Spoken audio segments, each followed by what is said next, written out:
할렐루야. 여러분의 가정, 자녀들, 또 일터 사업장에 하나님의 놀라운 은혜가 가득하기를 다시 한번 주님의 이름으로 축원합니다. 우리 인사할까요? 예수님 부활하셨습니다. 예수님 부활하셨습니다. 할렐루야. 아멘. 아멘. 여러분, 인류 역사 시작된 이후에 가장 놀라운 일이 있다면 어떠한 것일까요? 그것은 당연 예수 그리스도의 부활인 줄로 믿습니다.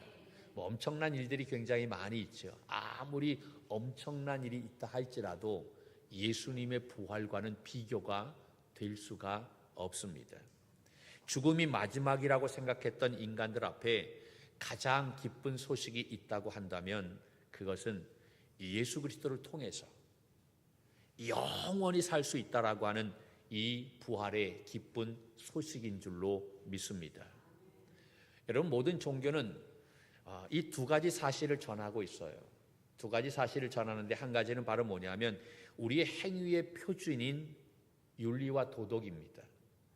이것을 어느 종교이든지 다 강조하고 있는 거예요. 모든 종교는 윤리와 도덕을 이야기합니다. 신앙생활 하는 사람들은 다 착하게 살아야 되고 선하게 살아야 되고 또 무엇인가 많은 사람들에게 선한 영향력을 주어야만 된다라고 이야기하지요. 그것이 신앙을 가진 사람들의 본연의 모습이다라고 이야기합니다. 당연한 모습이지요. 그런데 또 하나는 바로 뭐냐면 이 윤리와 도덕뿐만 아니라 죽음 이후에 내세가 있고 영생에 대한 말씀이 있다라고 하는 것을 전하는 것입니다. 그런데 인간이 이 죽음이 마지막이 아니라 이 부활과 내세가 있다라고 하는 이 영생이 있다라고 하는 것은 오직 기독교만이 가지고 있는 진리인 줄로 믿습니다. 여러분, 우리는 기독교는요 도덕과 윤리를 이야기하는 그러한 종교가 아닙니다. 물론 당연한 거죠. 그거는 기본입니다. 그런데 거기에서 멈추는 것이 아니라 우리는 예수 그리스도의 부활, 할렐루야, 부활을 증거하는 믿음의 사람들인 줄로 믿습니다. 부활이 없다고 한다면 여러분, 우리들은 가장 안타까운 그러한 삶을 사는 사람들이다라고 이야기할 수가 있을 거예요. 어떤 교회 목사님이 보통 주일 예배 주보에 부활에 관한 찬송을 많이 실어서 인쇄소에 보냈어요. 그랬더니 그 인쇄소에서 일하는 분이 그 주보 원고를 받아보고는 이번 주일은 부활 주일도 아닌데 이렇게 부활 찬송이 많지 생각하고 목사님에게 전화를 걸었습니다. 목사님, 이번 주일은 어떻게 부활 찬송이 너무 많아요. 이거 찬송 그대로 실어도 괜찮습니까? 라고 그렇게 전화를 드렸더니 그 목사님이 하시는 말씀이 우리 기독교인들에게는 매주일 예배가 부활절 예배입니다. 할렐루야. 그렇게 얘기했다는 거예요. 여러분, 이 부활절은요 유대교와 그리고 이 기독교가 갈라진 분기점이다라는 이야기지요. 제가 2, 3주 전에 왜 주일입니까? 라고 하는 말씀을 통해서 우리가 주일날 예배를 드리는 이유가 무엇인가? 라고 하는 것을 우리가 이 계명을 통해서 하나님께서 우리에게 주신 십계명을 통해서 출애굽기와 민수기의 말씀을 비교하면서 왜 우리가 안식일 날인 토요일 날 예배를 드리지 않고 주일 날 예배를 드리는가라고 하는 것에 대해서 말씀을 나누었어요. 유대인들은 지금도 안식일을 지키죠. 그래서 토요일 날 예배를 드립니다. 그러나 기독교는 예수님께서 부활하신 날을 주일로 정하고 그날 우리가 하나님 앞에 예배하는 줄로 믿습니다. 그러므로 우리 기독교는 매 주일이 바로 부활주일이다라는 것입니다. 믿습니까? 우리는 매일 삶이 부활이 되어야 할 줄로 믿습니다. 죽을 수밖에 없는 인간이 예수 그리스도의 부활로 말미암아 구원받았다라고 하는 이 구원의 축제가 부활절 아침 우리의 예배가 되어야 하고 그리고 매주일 드리는 우리의 예배인 줄로 믿습니다. 여러분, 오늘 봉독한 이 고린도전서 15장의 말씀은 우리가 너무나 잘 아는 말씀 가운데 하나인데 뭐라고 얘기하냐면 부활장이다 라고 그렇게 이야기합니다. 성경에는 별명이 있어요. 사랑장이다, 또 은사장이다, 뭐 여러 가지 많은 그러한 별명들이 있는데 특별히 고린도전서 15장은 부활장이라고 우리가 이야기를 합니다. 그래서 굉장히 중요한 말씀 가운데 하나로 우리가 기록하고 있어요. 그런데 여러분 이 고린도전서는 누가 썼냐면 사도 바울이 썼어요. 그런데 이 사도 바울이 이 편지를 쓸 때에는 마태, 마가, 누가, 요한 이 네 사람이 예수님의 그 부활 사건을 기록하기 이전보다도 훨씬 전에 이 고린도전서를 기록했다라고 하는 것이요. 그러니까 마태복음, 마가복음, 누가복음, 요한복음 여러분 예수님의 생애에 대해서 기록되어져 있는 것 아닙니까? 그런데 이 마태, 마가, 누가, 요한복음 이 복음서는 이 바울이 쓴 고린도전서보다도 훨씬 이후에 기록이 되어져 있는 말씀이다라고 하는. 왜 이러한 이야기를 하냐면 바울은 이때 당시 예수님의 부활을 믿지 않았어요. 그는 굉장히 하나님에 대한 열심이 특심이었어요.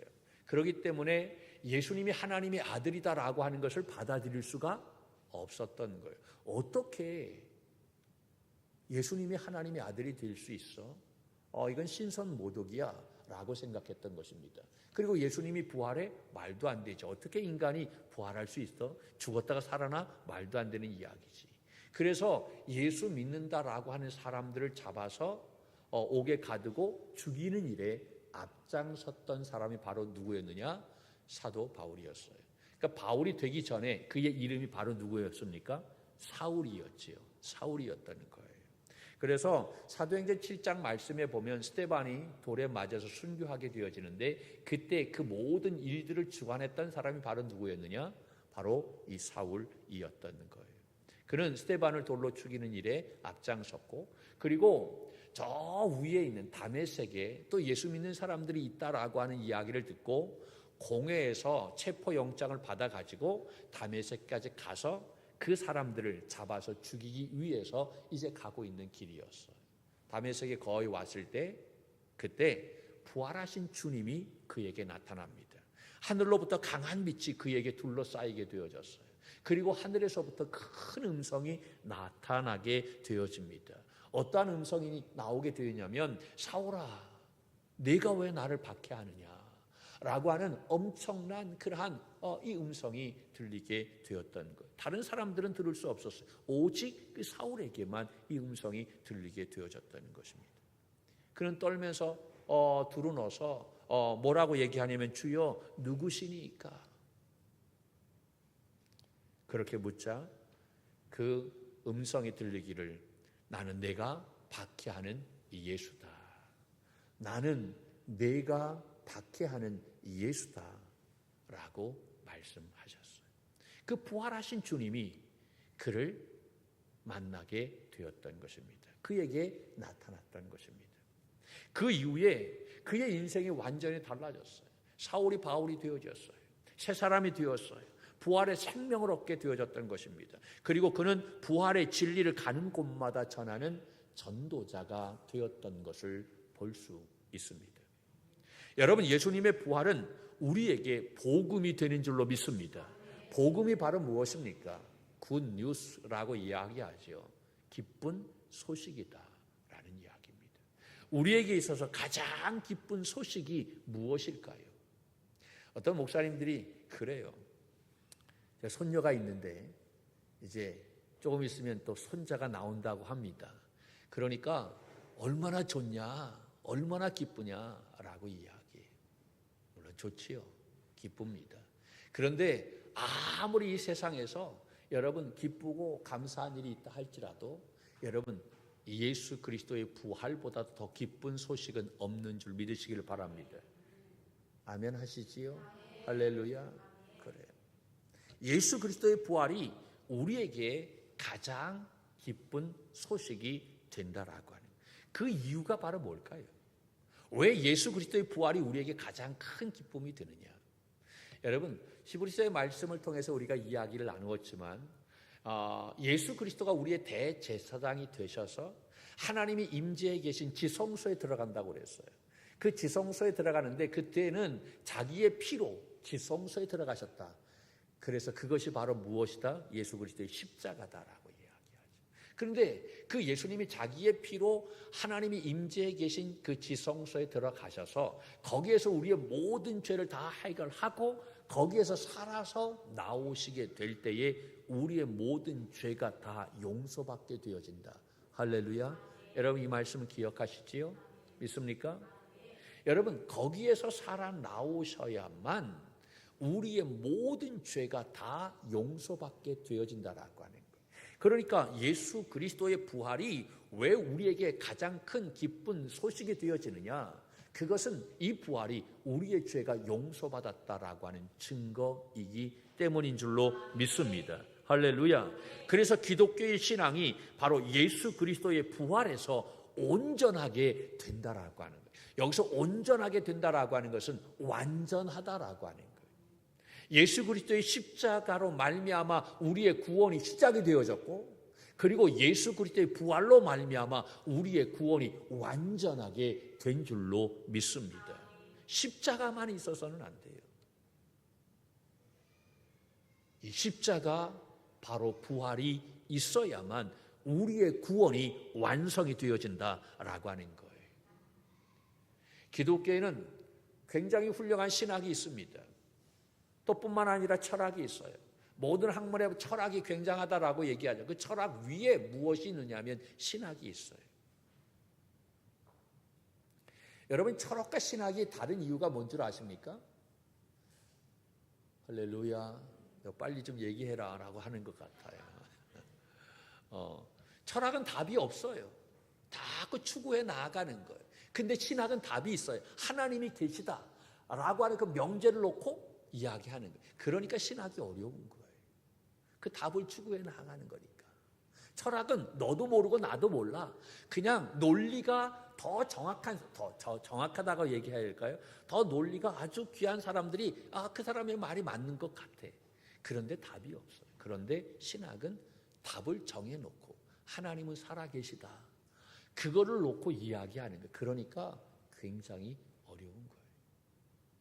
기독교는 이러한 신학, 이러한 철학 뿐만 아니라 우리가 중요하게 생각하는 윤리와 도덕, 이 모든 것이 다 있어요. 그러나 이 모든 것이 다 있다 할지라도 예수 그리스도의 부활이 없다고 한다면 아무런 의미가 없다라고 하는 것입니다. 오늘 봉독한 14절 말씀을 보면 어떻게 되어 있냐면 이렇게 되어 있어요. 14절 말씀을 볼까요?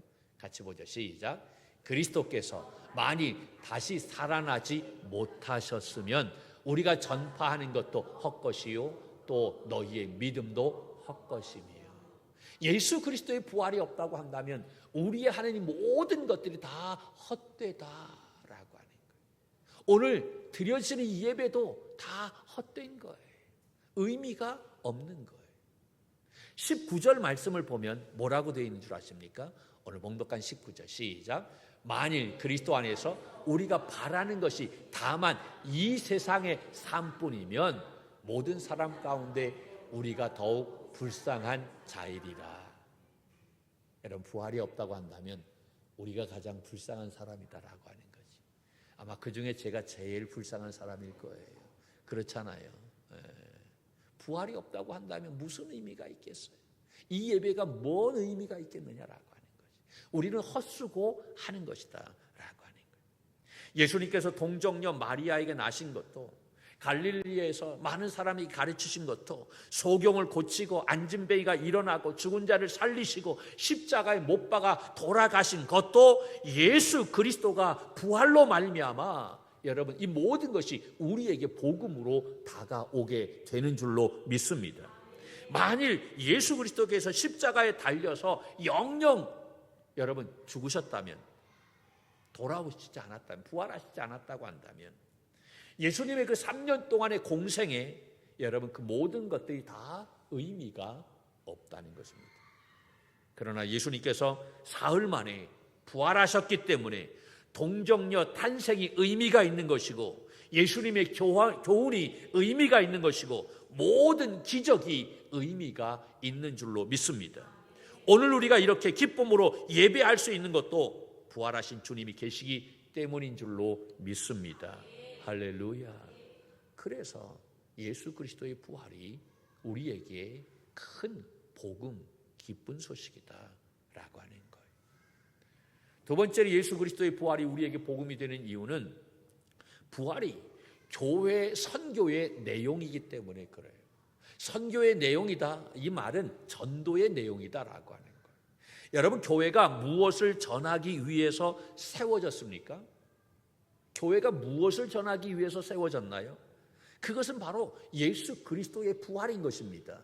부활을 증거하기 위해서 교회가 세워진 줄로 믿습니다. 바울과 베드로가 전도한 내용은 윤리와 도덕이 아닙니다. 예수 그리스도의 부활인 것입니다. 누가복음 24장 13절 이후에 보면 두 제자가 엠마오로 내려가는 그러한 장면이 나옵니다. 예수님이 십자가에 달려 죽으셨어요. 예수님이 죽자 예수님을 따르는 제자들이 다 뿔뿔이 흩어지게 되어졌다는 거예요. 그들은 사명의 자리인 예루살렘에서 이제 실망하고 자기의 고향으로 다 내려가게 됩니다. 그때 엠마오로 내려가는 두 제자가 있었어요. 그런데 이 두 제자의 그 동행길에 어떠한 한 사람이 또 끼게 되어집니다.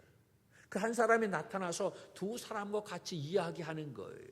그 이야기하는 중에 그 사람이 성경 말씀을 풀이해 줍니다. 그런데 이상하게 그 말씀을 들을 때 이 두 제자의 마음이 뜨거워지게 되었다라고 성경은 이야기합니다.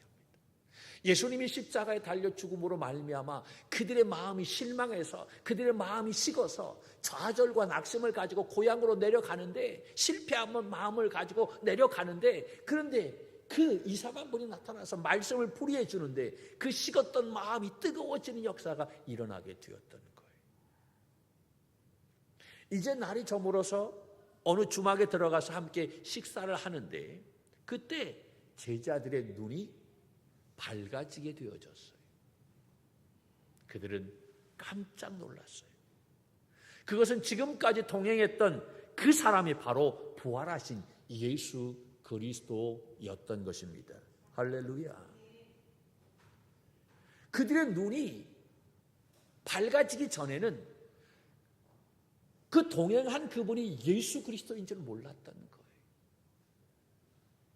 그런데 성령으로 말미암아 그들의 눈이 밝아지게 되자 부활하신 주님을 발견하게 되고, 그들은 그 자리에서 예수님을 만남으로 자기의 고향으로 내려가던 발걸음을 멈추고 다시 발걸음을 돌이켜 그들의 사명의 자리, 헌신의 자리, 봉사의 자리는 예루살렘으로 돌아가서 그리스도의 부활을 증거하는 증인으로서의 삶을 살았다는 것을 볼 수가 있습니다. 여러분, 절망과 좌절 가운데 모든 것을 포기하고 고향으로 내려가던 그 제자들을 다시 일으켜 사명의 길로 가게 한 것이 바로 무엇입니까? 그것은 부활하신 주님을 만난 것입니다. 우리도 부활하신 주님을 만나게 될 때 다시 회복할 수 있는 줄로 믿습니다. 일어날 수 있는 줄로 믿습니다. 새롭게 사명의 길을 걸어갈 수 있는 줄로 믿습니다. 오늘 이 부활 주일에 예배하는 우리 위에 이 부활하신 주님을 만나 우리의 심령이 뜨거워지는 역사가 있기를 축복합니다. 그래서 잃어버린 우리의 사명을 다시 한번 회복하는 우리 믿음의 청지기들이 되기를 간절히 바랍니다. 그리고 이 부활이 복음인 아주 중요한 이유는 생명의 승리이기 때문입니다. 지금까지 모든 사람들이 그렇게 얘기해서 야, 죽으면 끝이야. 죽으면 끝이지 뭐. 그러니까 우리 놀자. 노세. 그렇잖아요. 젊어서 놀지. 나이가 먹어가 보니까 다 의미 없더라. 뭘 또 맞아 또. 다 맞는데 다 의미 없어. 허무해 다. 솔로몬이 얘기하잖아요. 헛되고 헛되니 모든 것이 다 헛되다. 여러분, 주님 안에 거하지 아니하는 모든 삶은 다 헛된 거예요. 전도서에서 이야기하는 솔로몬은 허무주의를 이야기하는 게 아니에요. 우리가 잘못 생각하면 허무주의로 빠지게 되어지는데, 여러분, 주님 없는 삶은 의미가 없다라고 하는 거예요. 모든 사람들이 죽으면 끝이야, 죽음이 생명을 이긴다라고 그렇게 생각했어요. 죽음이, 이 사망이 생명을 삼킨다라고 이야기했어요. 그런데 예수 그리스도의 부활로 말미암아 사망이 생명을 삼키는 것이 아니라 생명이 사망을 이긴다라고 하는 거예요. 할렐루야. 그러므로 우리도 이 부활신앙을 갖고 있다고 한다면 어떠한 상황에서도 승리할 수 있게 되는 줄로 믿습니다. 할렐루야. 오늘 이 고린도 15장 말씀을 쭉 보게 되면 여러분 55절서부터 58절 말씀을 보면 이렇게 나와 있어요. 55절 볼까요? 같이 시작. 사망아, 너의 승리가 어디 있느냐? 사망아, 내가 쏘는 것이 어디 있느냐? 사망이 쏘는 것은 죄요, 죄의 권능은 율법이라. 우리 주 예수 그리스도로 말미암아 우리에게 승리를 주시는 하나님께 감사하노니. 할렐루야. 그러므로는 결론입니다. 성경을 보면 그러므로는 항상 눈을 크게 뜨고 보아야 되는 거죠. 그러므로 시작. 그러므로 내 사랑하는 형제들아, 견실하며 흔들리지 말고 항상 주의 일에 더욱 힘쓰는 자들이 되라. 이는 너희 수고가 주 안에서 헛되지 않은 줄을 알미니라. 아멘. 아멘. 사망아, 너의 승리가 어디 있느냐? 사망아, 너의 쏘는 것이 무엇이냐? 사망에 쏘는 것은 죄요, 죄의 권능은 율법이다 라고 이야기했어요. 그러면서 바울이 뭐라고 얘기합니까? 우리가 예수 그리스도 안에서, 할렐루야, 우리가 예수 그리스도 안에서 승리할 수 있다라고 하는 거예요. 그리스도 안에 있으면 우리가 새롭게 되어질 수 있다라고 하는 거예요. 그러므로 우리가 주 안에 있게 되어질 때 우리 하는 모든 수고가 헛되지 않는다. 그러므로 더욱 힘쓰는 자들이 되라라고 권면하고 있는 거예요. 우리가 부활신앙이 없다고 한다면 우리 하는 모든 일들이 다 의미가 없어요. 죽으면 끝이에요. 그러나 부활이 있기 때문에 우리 하는 모든 일들이 의미가 있는 줄로 믿습니다. 헛되지 않은 줄 믿으시기를 바랍니다. 여러분, 우리 넘어질 수 있어요, 없어요? 넘어질 수 있어요. 그러나 문제가 되지 않는 것은 이 부활하신 주님을 만나면 다시 일어설 수 있다는 사실입니다. 누가 오늘 그 부활하신 주님 앞에 가까이 나오시겠습니까? 누가 오늘 그 부활하신 주님을 부르시겠습니까? 너는 내게 부르짖으라. 내가 내게 응답하겠고 내가 알지 못하는 크고 비밀한 일을 내게 보이리라 라고 말씀해 주셨어요. 우리가 우리의 마음의 문을 활짝 열고 주님을 사모하면 부활하신 주님이 우리를 오늘 만나 주시고 우리에게 새 힘을 주시고 새 은혜를 허락해 주시는 줄로 믿습니다. 오늘 우리가 다시 한번 우리의 식은 마음을 주님 앞에 드리며 이 부활하신 주님을 만나 성령의 충만함으로 새로워지는 우리 믿음의 선한 청지기들이 되기를 주님의 이름으로 간절히 축원합니다.